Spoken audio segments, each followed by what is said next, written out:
This is Talking Bullish, your Bradford Bulls fan podcast. We're your hosts, Laura Micklefield and Alan Razor.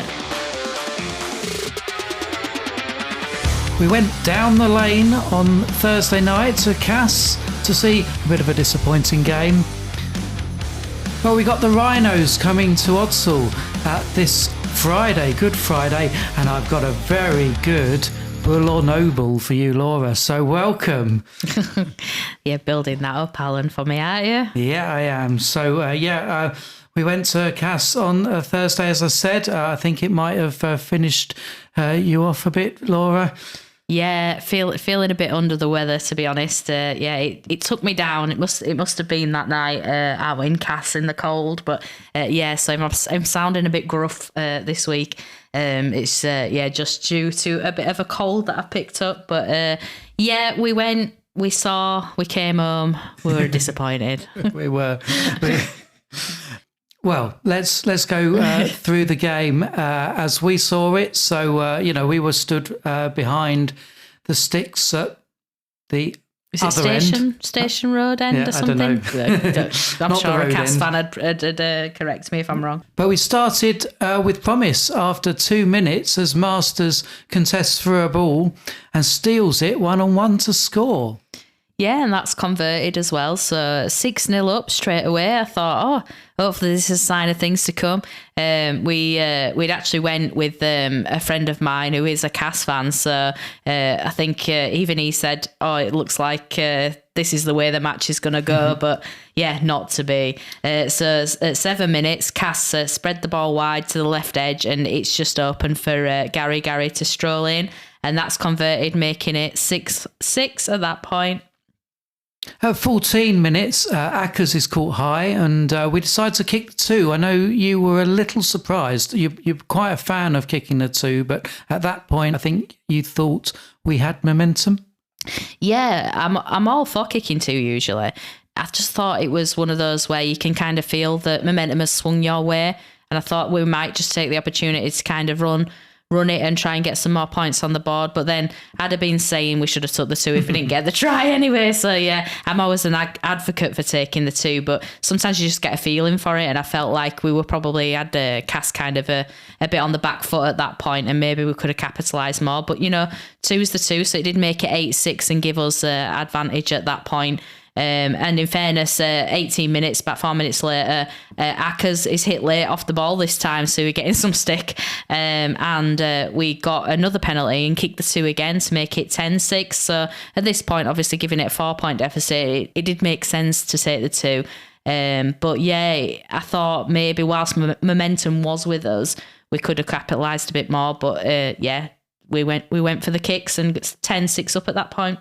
Unfortunately, then 23 minutes in, we have some very soft defence on the left edge, and Cass are over with Gary again. Yeah, that one's converted as well, so it's 12-10 at this point. It was a theme at this point, I think I was saying to you. I'd said before the match started, I was a bit kind of, what is going on with squad selection? And obviously Hooley was on this wing. Don't think it was his fault because he's obviously out of position. But it showed that he was out of position and they were really targeting that side. So yeah, second one in from him on that edge, and it was a lovely conversion from the touchline as well. So it was 12-10 to Cass at this point. At 33 minutes, the ball gets passed through hands, ends up with Chamberlain breaking and passing inside to Mellor to score. And again, we convert. So a good night for kicking it was. Yeah, it seemed good at this point, 33 minutes in, and I was really pleased because obviously it seemed like a kind of similar try to what would have happened at Odsal if Chamberlain had passed on the other match, and I commented that he didn't pass. So when I actually saw him pass to Mellor on the inside, I'm like, yeah, this one is going to be a try, and it was. And obviously nice for Mellor to get over because he has been quite instrumental in a lot of things going on the pitch. So nice for him to get a try. But yeah, it seemed a bit more positive at this point. It was kind of you score, we score a little bit. And 16-12. Just going into half time, I thought maybe we might end up the right side of the scoreboard. Yeah. But unfortunately, it wasn't to be. 38 minutes, kick on the last from Cass is palmed back and they go over. But fortunately, they missed that kick to bring it to 16 all. And I think we were all hoping for the half-time whistle at this point. Yeah, you could tell that we were kind of getting hammered a bit. I think Cass were on the front foot and we seemed to be struggling with defence. And 16 all, I thought at least we can kind of come out fresh in second half and that's it. But yeah, awful end to the first half though, unfortunately. So yeah, a minute later, it's that left edge again. And Gary gets his hat-trick, so he's scored 3 in that first half, and it's converted as well. So half-time, it was 22-16. So, tough half. I mean, it was back and forth, and you could just... I think Cass saw what we saw as fans, and you could hear everyone talking around us. Hooley was out of position. He wasn't comfortable there. He wasn't defending it as a winger, and... the result was obviously 3 quite kind of easy tries scored on that edge. I know a lot of people kind of looking online and things were saying that maybe it's because we're used to the small pitch, but I don't think it is, because if you kind of look back to the Hull match and the St Helens match, we didn't have any trouble. Obviously, I know we lost those matches, but still very close, and it wasn't like we were kind of weak on the edges. I just think it was poor squad selection that I think has gone to that. I don't think it's necessarily the players' fault. I'm not one for kind of being down on players anyway. But yeah, if you're playing in a position that you're not used to, you're not going to make all the correct defensive decisions. And I think that first half really showed it, meaning that we were 22-16 down at half time. Yeah, and there was no opportunity for Kurt to really change the personnel on that wing either, because of the squad he'd selected. There was no one really obvious to put in place of Hooley or to move it round a bit. Yeah, we were thinking about that when we were talking at half time, and I said maybe that we could put Aiken on in the wing. I don't know if he's played wing, but I know he's kind of a utility player as well, and maybe move Hooley to another position. But I think it was a case of like a surplus of good halfbacks and fullbacks is what we seem to be having. Like, obviously, it's the first match that both our first choice halfbacks were playing. So that obviously pushed Hooley out of that position. And I think in Kurt's defence, he obviously wanted to keep Hooley in the squad because he's been playing so well, which absolutely I agree with. But I think we all kind of saw that wing is not his position. And I felt really bad for Connor Wynne as well, because I know he dropped a few in the previous match, but he did also make a fair few breaks, and he's solid defensively as well. So I think, in my opinion, it was a bit of a mistake not having him on that edge. But yeah, squad was what it was, unfortunately, and yeah, it was a tough half for Hooley in particular. But yeah, so the end to that 22-16, and then things went a bit from bad to worse starting the second half. This one, yeah, it was just soft defence in the middle. It wasn't even the edges this time. It was just a pass through the middle, and Lawler just powers over and converted. We actually saw this quite clearly, and he had no right to score it. I think there were 3 or 4 defenders on him, and he just kind of shrugged them off and put it down. We're just like, okay, what's happened to defence? Yeah. And that one's converted, so it's 28-16 at this point. And then the floodgates really start to open at 45 minutes. As another try for Cass, Weaver easily evades tackles to score and convert. Yeah, that's making it 34-16. So at this point, they were just, the momentum was totally with Cass. We seemed all over the place. Defence had kind of took a back step at this point. And then, they had the tails up. They were quick at the play of the balls, and it showed, because they ended up, I think, with a couple of penalties and several 6-agains, which again ended in another try, which was converted, and it made it 40-16. It was just one of those where you could just see the match switch, and they were just on it. We were trying to slow it down, they were trying to speed it up, and it was, in the modern game with how it is now with all the 6-agains, it was just 6 again, 6 again, 6 again. And it resulted in a try. So I thought, this is it. Like, it's going to end up a cricket score here. Fortunately not, though. So I think something started to click at that point. 59 minutes, we start to fight back. And a lovely move feeds Hooley to score in the corner, which again is converted, bringing it to a slightly more respectable 40-22. Yeah, so it didn't seem as bad at this point, and I think we had a little bit of hope at 70 minutes because we thought that Blake had gone in to score. It'd been given as a try, but then we couldn't see the screen in the corner because, like, where the away fans are, the screen's right in the far left hand corner, you can't see. But we could tell by the music and the atmosphere that obviously the try hadn't been confirmed. So it was one of them annoying things again where we're waiting forever, but this time we couldn't even see the replay either, so we didn't know what was going on. And I think even on the X feed, I noticed they were like saying, "Can someone tell us what's happening?" because we can't see on the replay. But yeah, it was quite a pivotal moment, I thought, was this, because it was a chance for us to kind of get back into it. I feel like we'd got a little bit of momentum back. Obviously, we'd not just kind of thrown in the towel and give up. But unfortunately, it was given as an obstruction. I haven't managed to see the highlights of it yet. I know a few people quite unhappy about this, and I did speak to my dad, who said there's no way that the person classed to have obstructed had any influence on the play. But that's what was given, and that's what it was. But fair enough. It was given as an obstruction. So unfortunately, that one was chalked off and it remained 40-22. So obviously we had a long break for that video ref decision, but I really felt like the game slowed right down thanks to the referee at this point. But, well, not all bad. At 78 minutes, Masters gets a consolation try, but really too late to change the result. So Hooley converts and it ends with full time of 40 points to the Tigers, 28 to the Bulls. Yeah, disappointing. I think that's what most fans thought as well. I think the frustration in the stands. Look, I do think the team selection had a lot to do with it on this one. I genuinely do. Like say 3 of the tries were through that edge with a player out of position. Could it have been different if Wynn had have played and we'd have been stronger defensively on that edge? Maybe so. Obviously, we can't say for certain.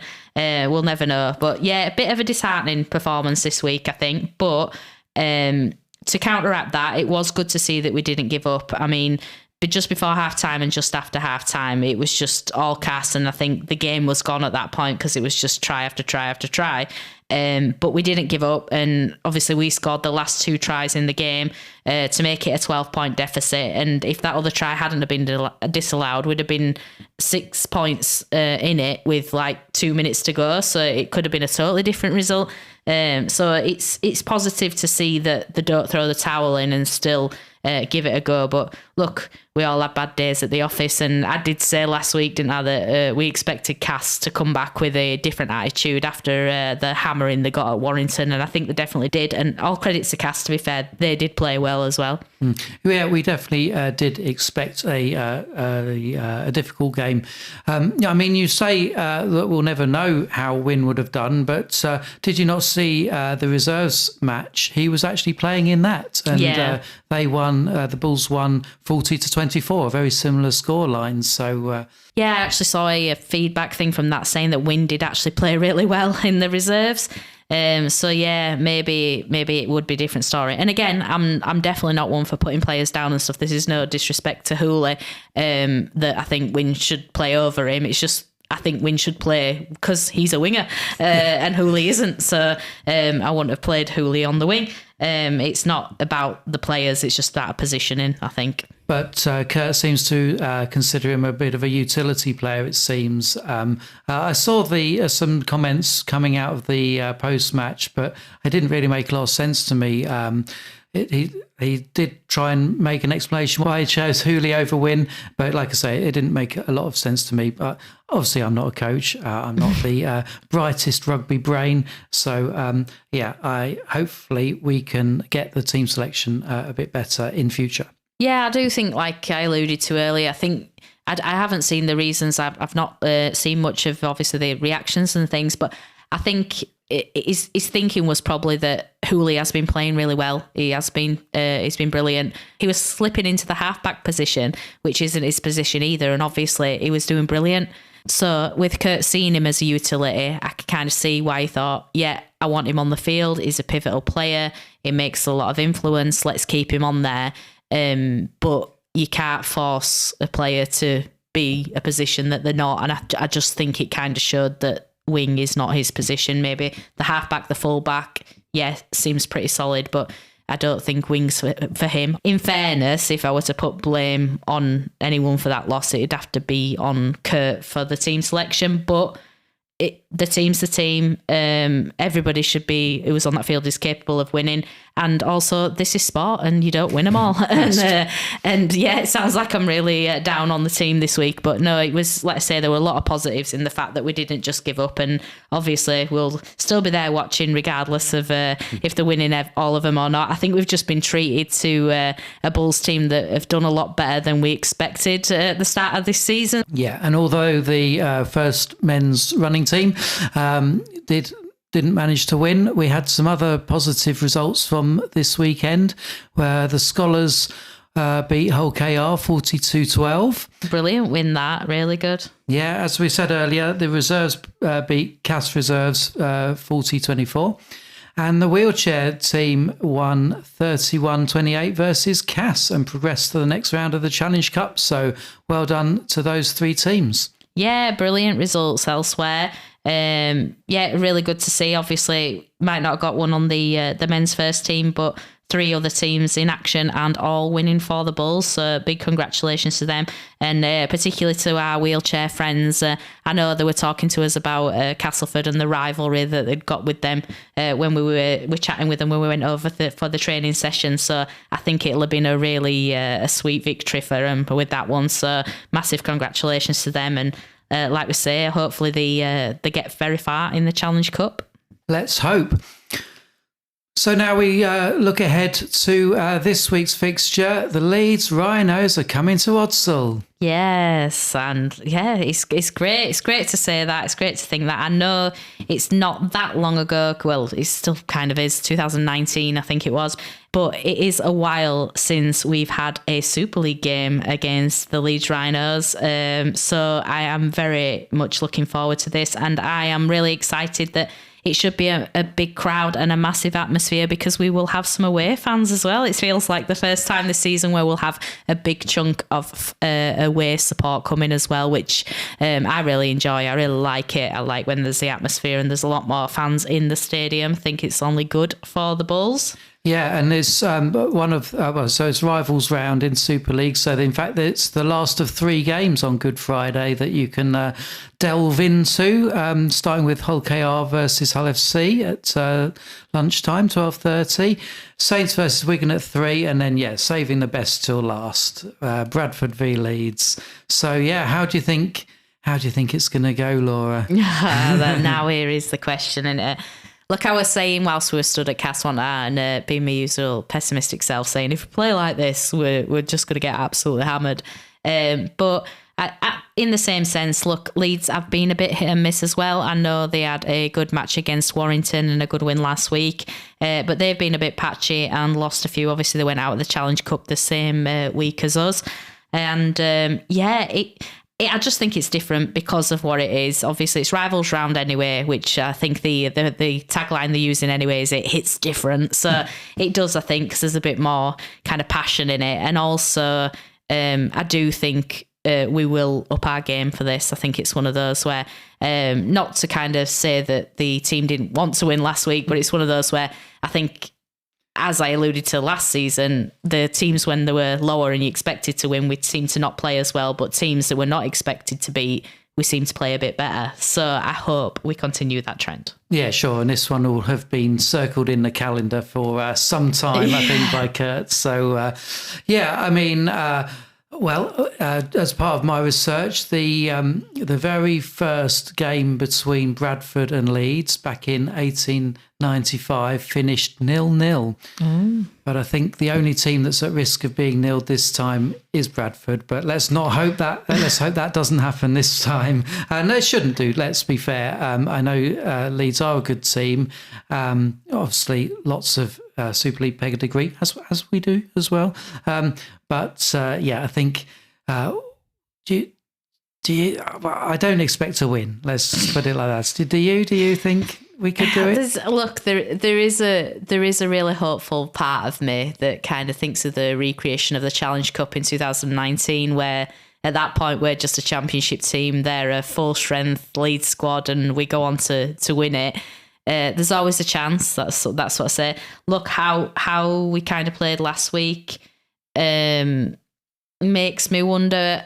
But then, yeah, we get a few bodies back. I was saying we've got Fulton should be back. And I think he'll come in for Ruin maybe. Obviously, Wynn is in contention as well, so hopefully he might slot back in. Paposh is in contention, and I saw on X just before we came on that there's also hopes for Aribi Doro and Eben Skur as well. So that would be really good. Yeah. I think if we got either Doro or Skur back as well, I do feel a bit more positive about it, because I think that kind of, we've been lacking the impact off the bench. I think it's more of it's felt kind of like the props have been really good and consistent, but it's one of those where it's like you kind of switch one for another because somebody's tired, which is obviously how they do it. But I feel like when we've got Aribi and Eben on the bench, they come on and they make an instant impact. So if that is true and they are in contention, it might sway my prediction slightly. So it's, it'll be interesting to see what the 21-man squad is. And even more interesting to see what the actual match day squad is. But yeah, I'm looking forward to it. I was talking to my friend at work, my Rhino friend, who is actually coming to the match with his family, so that's nice. 'Cause he wanted to sit near us, but all the seating's nearly gone. I saw online it was saying less than 700 seats or something left in the stand, and he was saying to me the other day, I went to look where you sit, and there's like 3 sporadic seats there, so it's going to be a busy one, and I'm sure he'll come down to speak to me. But I said you probably wouldn't want to be in thick of it with all Bradford fans and some of shouting around us, but it's it should be a really good one. But he was saying himself that he wasn't too sure about scores. I think they're quietly confident that Leeds will do it. Yeah, I think that's the sensible. The level-headed conclusion. But should we talk about predictions then? Okay, so let's our prediction spreadsheet. I made a couple of adjustments too recently, but for last week's game against the Tigers, obviously final score 40-28 to the Tigers. We predicted. I predicted 10 to the Tigers, 18 to the Bulls. You predicted 18 to the Tigers and 30 to the Bulls. Those predictions ended up scoring me 4 points and you 9 points. So our current season tally comes to me on 63 and you on 68.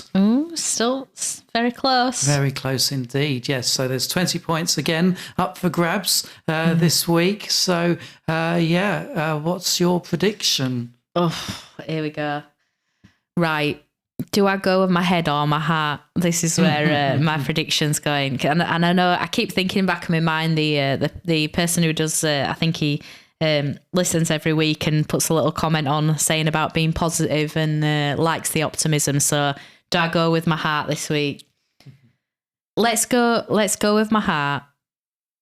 But let my head have an influence.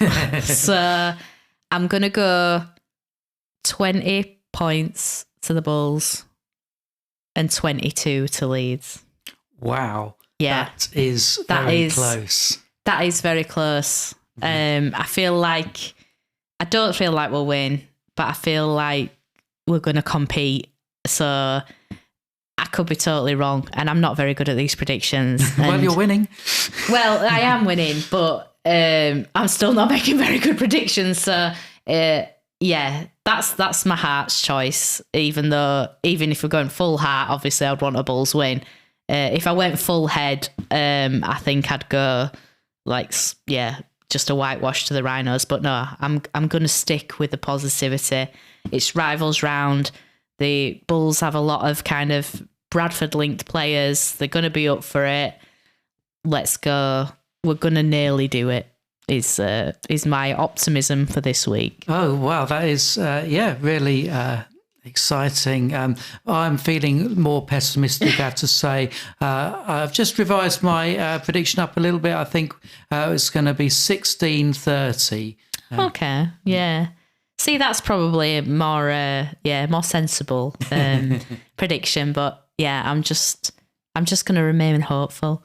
Even like if I were remaining really, really hopeful, I'd do it as 20 points to Leeds Rhinos and 22 to the Bulls. But yeah, let's see.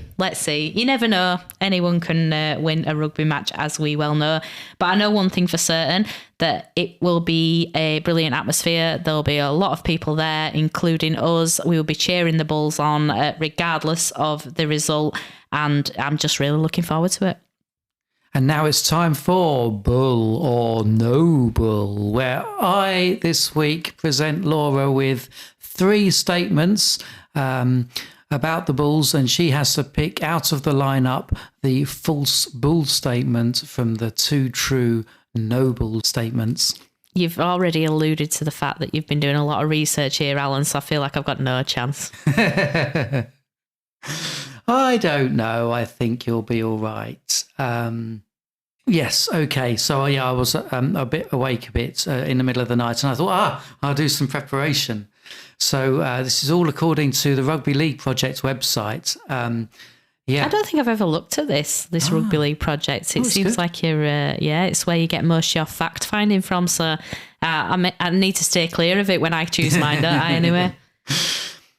So my first statement is that a nice easy one. The last competitive match against the Rhinos was in 2019, and it was a Bradford win, 24-22. In the Super League era, head-to-head with Bradford, Leeds have won the majority of the 58 matches played, just in Super League. And the third statement is that the highest attendance at Odsal when Leeds have been visitors was 24,020 people in 1999. Right, okay. So the first one I think is true, because I remember that match and there were literally people crying around me. Unless you've changed the score and I'm just, you might be tricking me. Might have done. 24-22. That's what I mean. So, I will say that's a no Bull. The competitive matches, I would think that the Rhinos would have more than the Bulls, which kind of makes me think that that's true. I did think the biggest crowd was something in my head. I was thinking 22 to 24,000-ish. So obviously that number. But I was thinking when you said 1999, I would have thought it would have been more into like the biggest crowds would have been in like 2002, 2003. So for that reason, I'm going to go for the Bull statement as the biggest crowd, just because it's 1999. But I could be wrong. Unfortunately, you are wrong. So, yes, indeed, the last time that Bradford faced Leeds was in 2019, where they won 24-22 in the Challenge Cup. In fact, when Leeds have played Bradford in their 58 Super League appearances, in fact, Bradford have won 29 to Leeds 26. So that's surprising. Is the Bull statement, yes. And the highest attendance for a Leeds versus Bradford match at Odsal was in September 1999, where Bradford won 19 to Leeds 18. Oh, very good. So that would have been a good match to see, I'm sure. Yeah, definitely. It surprised me that. I would have thought, like I say, I thought I was thinking into it too much. I thought you probably try to trick me with the dates, because in my head I thought biggest Bulls era is kind of 2002-03 season. Yeah, there were some big attendances in the noughties, but that was just tip. Yeah, so yeah, very good. See, you've scuppered me again. So I'm not very good at Bull or No Bull, but I do like playing.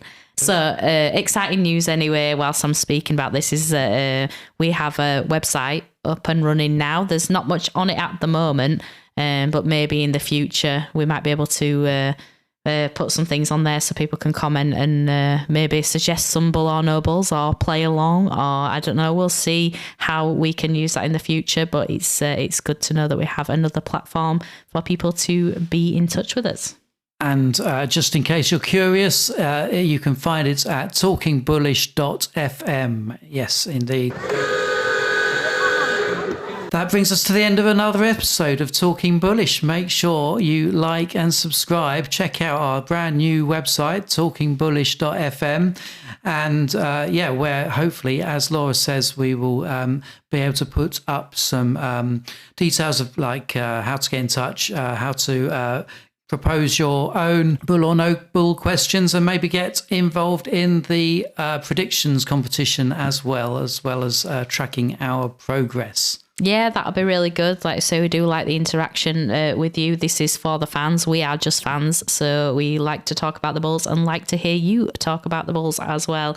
So it'd be nice if you do get in touch with us, and hopefully, like I say, if we can get some of the games that we are kind of playing between us interactive, that would be great as well.